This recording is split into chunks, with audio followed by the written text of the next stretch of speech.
Welcome to Focus on Fuels, brought to you by StoneX. Your hosts are Trevor McClanahan, Risk Manager, and Alex Fodes, Director of Market Strategy from the StoneX Energy Desk. Alex and Trevor help fleet managers, fuel buyers, and energy procurement specialists gain control of fuel costs, boost margins, and keep their businesses competitive. Join them for another deep dive into the volatile energy markets.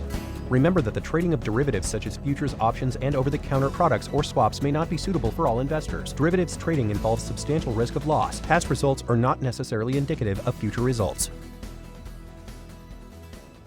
Hey everybody, welcome back to Focus on Fuels. I'm Alex Fodes, your host, and I'm here with my co-host Trevor McClanahan. How's it going, Trevor? Doing good, man. How are you? I'm good. So a lot's been going on this start of this year, but really there's been just kind of a few dominant headlines, and they are mostly with regards to tariffs, tariffs and Trump. So let's start with kind of some of the T's that are driving this market. Yeah. We've been talking about this for ad nauseum for the last couple of weeks, and it just continues to dominate the market's sentiment. So things have softened up a ton, and it has some good reasoning. The whole tariff concept has basically put the whole macro landscape into bearish sentiment. Looking at recessionary fears coming in, kind of dominating all commodity markets, and it makes sense. But it's just one of those things where you just got to continue to monitor it, and there's nothing that's kind of really holding long term by any means, in my opinion. Yeah, and so just for reference, we're recording on March 11th, 2025. So we had a pretty strong sell-off in the middle of February. So we were trading up above $70 a barrel for quite a while. There was kind of a last push in the energy markets when there was that last cold front in February. And after that kind of exited the market, we were kind of in free fall for a little bit. We're sitting around $66 per barrel, $65 per barrel. So those are honestly pretty attractive prices when you zoom out and look at it, but it's hard to kind of step in when the fear of the market's kind of overtaken every headline. But when you look at it from kind of a supply demand situation, I think still things to focus on are going to be Iran, OPEC, or any potential supply outages in the Middle East if any geopolitical tensions rise. But recently we've seen kind of some headlines of Ukraine and Russia kind of dominate as well. And this is, I think the market really is kind of running with these headlines. A lot of people are exiting the market. I saw today that we are near kind of some of the lower ends of volume. So in my mind, it seems like people are kind of stepping out of the market and trying to wait and see what the market has to tell us. Because in my mind, I don't foresee anything if Ukraine and Russia come to some peace deal. I don't even think the removal of sanctions on Russia would do much with actually adding supply onto the market. They're already actually. I've seen a lot of reports that Russia's even taken better measures on avoiding the sanctions, and they're just doing a better job of, they're going to keep that pressure on, and that's their main war machine, right? So they're doing everything they can to dodge them. Yeah, and I think that's originally when sanctions were placed on Russia, the thoughts were that all these barrels were going to come off the market, and we never really saw a substantial amount. It's really been kind of a redirecting of flows. But in other news, I guess more on the fundamental front, we're seeing kind of this divergence in crude oil and natural gas pricing. And I think that's something pretty interesting, because usually I guess they become more correlated throughout the winter when a lot of the oil complex is seeing a lot of its fuels like propane and heating oil, that demand kind of coming from the heating side of things. And so I guess a divergence isn't totally outside the ordinary, but there are some other factors that we're seeing strength in European natural gas markets as well. And that's kind of trickling down to the massive expansion of LNG facilities and export capacity in the US. But right now, yeah, you're seeing propane kind of falling off. It's stabilized a little bit. Heating oil fell off, but you're seeing nat gas just continue to rip. So I think that's something that's kind of interesting to look at. Yeah, that seemed to be something at that conference in Houston that Chris Wright made a big point on and emphasized it. So that seems to be, Trump's whole drill baby drill and just supporting the energy sector in general. That whole lift seems like the LNG space is probably where oil and gas is getting most of the support right now. Yeah, and I've heard kind of mixed reviews, or kind of some input here is that utilizing natural gas LNG as almost like a marginal barrel in terms of assessing where demand is globally. So because there is some heat to gas switching, or I'm sorry, gas to heat switching and vice versa, there's kind of alternatives for power burn in the Middle East, natural gas. Ultimately, it's just a drive on energy demand totally as a whole. So when you're seeing kind of some fundamentals firm up on the LNG side, in my mind, I think it plays to it suggests that we're perhaps approaching a near-term bottom. Yep. Price action could be volatile still to the downside, but I don't think anything is going to kind of stick at that $50 per barrel. So I mean, the announcement of OPEC bringing barrels back to the market in April really kind of precipitated some of this fall. Mm-hmm.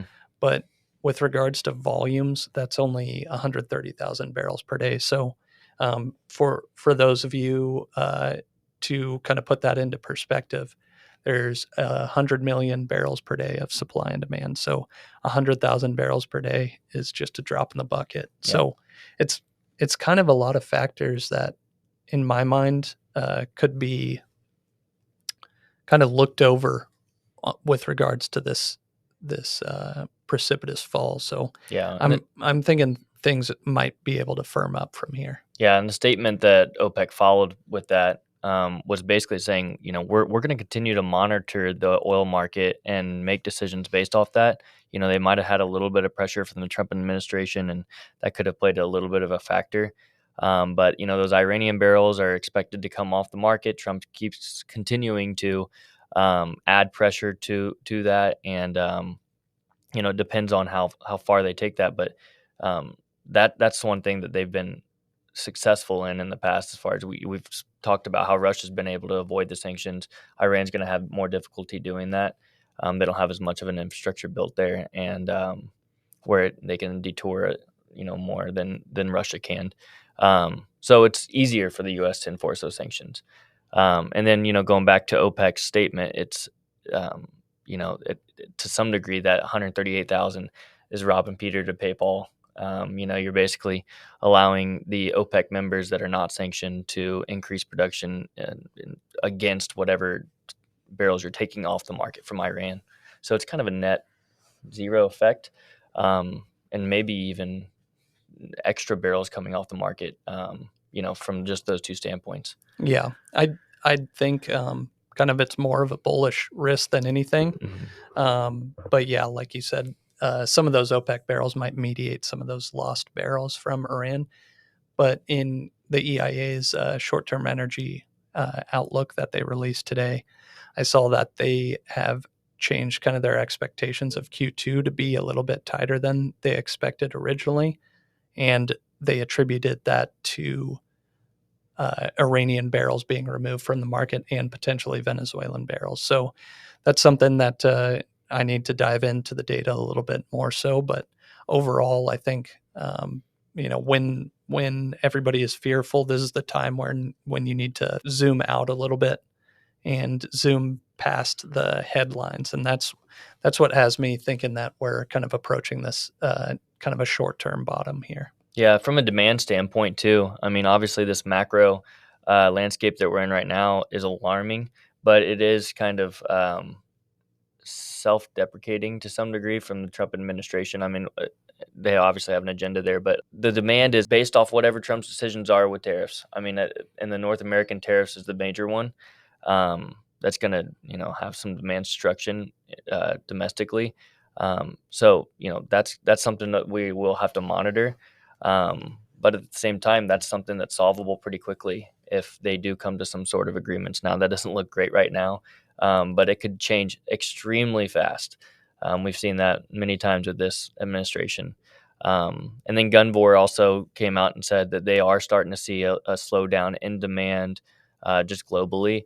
And Gunvor is a massive shipper of crude through the whole globe. So they're already starting to, if they are seeing those demand destruction, then that definitely shows that it's there and it's happening. But on the supply side, I see a lot of support. So it's kind of this back and forth and push and pull concept, if you will. Yeah, and I think honestly, on my standpoint, I think because those headlines are saying that they're seeing this demand, that's kind of when you start to see things turn. A lot of headlines are kind of, have already been baked into the market itself, but it does appear that everybody's kind of waiting for the dust to settle on these tariffs before they move forward, and that alone could attribute some slowness to the economy, and maybe that's what we're seeing right now. Mm-hmm. I know that everybody was kind of looking at that GDP nowcast measure that the Atlanta Fed puts out.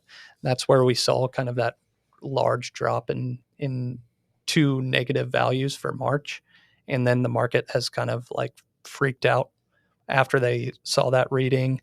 There's been some labor data that's been a little bit bearish, suggesting that the labor market is loosening somewhat.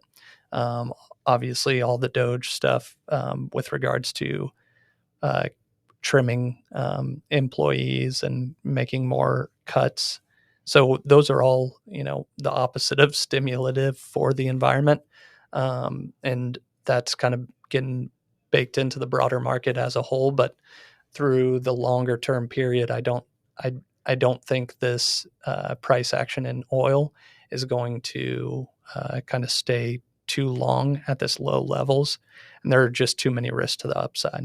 Yeah, absolutely. Yeah, let's talk. I wanted to bring up the fact that, the break-even cost on the new wells. Do you want to talk on that point a little bit? Yeah. So there have been several throughout the past several years, we've kind of continuously heard the same thing from the shale patch, is that people are focused more on kind of those higher productivity areas while reducing their costs as much as they possibly can, but not really focused on growth. And when you calculate basically the break even of some of the major Permian producers, the break evens for existing wells is around in the $30 per barrel range. But on the new wells, so that is if they're trying to expand and frack and get more production online from newer wells, that's closer to $62 per barrel. So that's one of those factors that kind of plays into the market having a kind of almost like a put on the market itself, along with OPEC's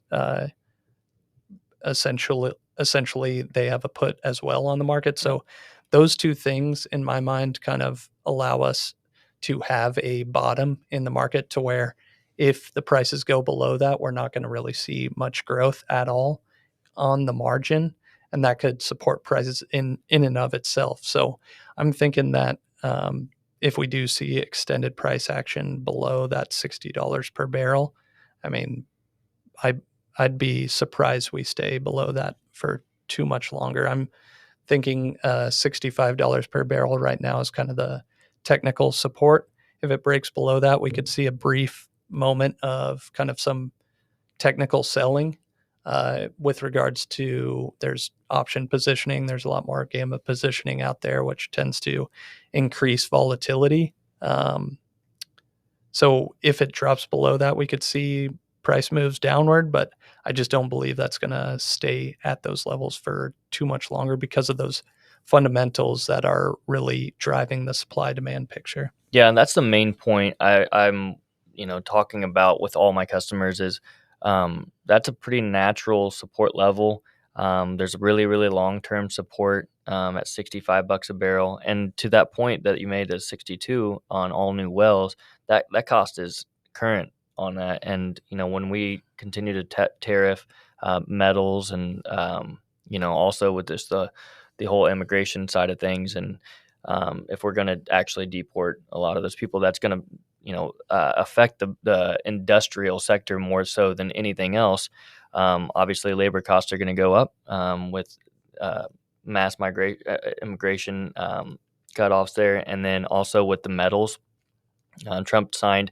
I don't know if he signed it today, but they were in talks with increasing the tariff from Canada on metals to 50%.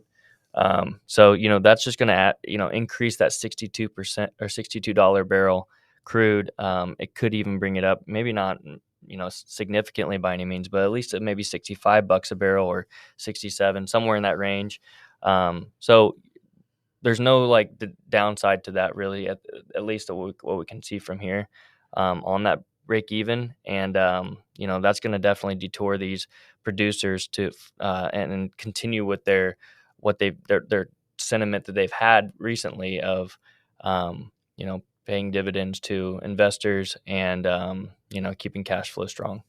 Yeah, and I think on just to play devil's advocate there, the one point to where you'd see those costs go down is if we saw an outright recession.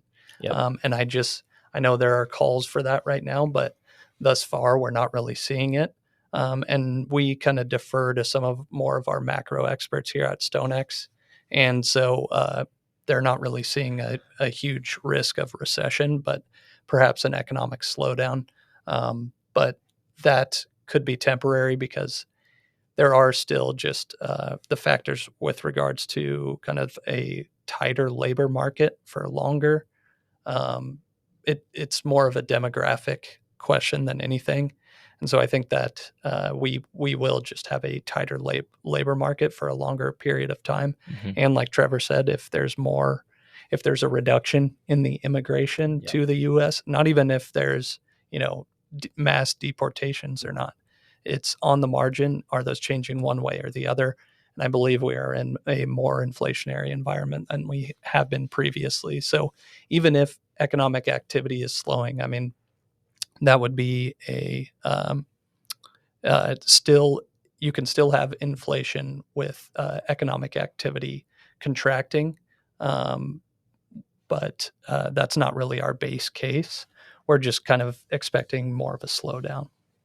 Yeah, that's that production level at break even at $60 a barrel. I think that's my main takeaway of this market right now. We could get in the 50s, like you said, from a technical perspective, and drop us in there for a short amount of time, maybe a month or so. I don't know that even happens. That would have to mean that we're pretty much staring recession right in the eyes. But even if we are in a recessionary period, that would also probably mean that we're going to devalue the dollar even more, which is also bullish for commodities. So, it could just send crude even higher in a recessionary period. Less production, obviously, would probably come out of that as well. So it's going to balance that market out at some point. Yeah, and I think that's probably all we have to talk about in today's episode. We would like to bring on kind of one of our experts to discuss a little bit more about propane in particular for the next winter, and kind of just booking out for those that are looking at booking out propane for kind of longer periods of time. I think it'd be a good time to kind of look at that market and what the fundamentals are showing us in over that kind of long term. So we'd love to have you all join us for that, and we'll bring on a guest next time, so you don't have to just hear Trevor and myself going back and forth and trying to not be. I'm trying to always calm him down because he's he's a little bit more bulled up than myself at the time, but the more and more I talk about it, it seems that I'm kind of getting that level as well. Sounds good. Yeah. We will be at Impact next month in April. That'll be in Indianapolis. So if you guys are interested, we will have a booth there. And if you guys are going to be there, then stop by. Other than that, do you have any reports? Yeah, we will. Well, we will also be at Sigma next month. So this is that conference season as well. The Sigma will be in Phoenix. I will be speaking there, doing a outlook on the market. So you can kind of look at what we have to put out with regards to kind of market intelligence stuff, more of a quantitative presentation, kind of showing you how we're getting down to our forecasts and expectations of what's going on in the market. We'd love to meet up with you, and we'll see you there if you're in attendance. And thank you all for joining us today. Thanks, guys. Thanks. You've been listening to the Focus on Fuels podcast with Trevor McClanahan and Alex Hose, brought to you by StoneX, NASDAQ ticker SNEX, a global Fortune 100 financial services company with a century of commodities risk management experience. Subscribe to Focus on Fuels on your preferred podcasting platform. For insights on managing fuel and energy price volatility, and to sign up for the free StoneX Morning Energy Brief newsletter, email focusonfuels@stonex.com or visit www.stonex.com. Please feel free to rate, review, and share this episode with colleagues. Until next time.